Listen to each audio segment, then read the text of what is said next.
National news. GSLV ప్రయోగం విజయవంతం. కక్షలోకి INSAT 3DS satellite విపత్తు హెచ్చరిక వ్యవస్థలను మెరుగుపరచడంలో దోహదం. ఆసియా టీం బ్యాడ్మింటన్ ఫైనల్లో భారత్ మహిళల జట్టు. State news. శాసనసభలో సాగునీటి రంగంపై శ్వేతపత్రం విడుదల చేశారు.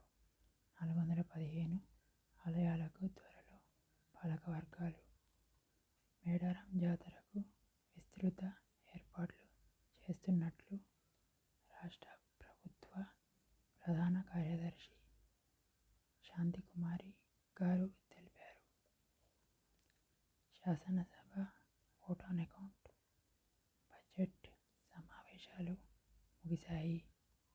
సాగునీటి రంగంపై శ్వేతపత్రంపై చర్చ అనంతరం సభను నిరవధికంగా వాయిదా వేస్తున్నట్లు శాసన సభాపతి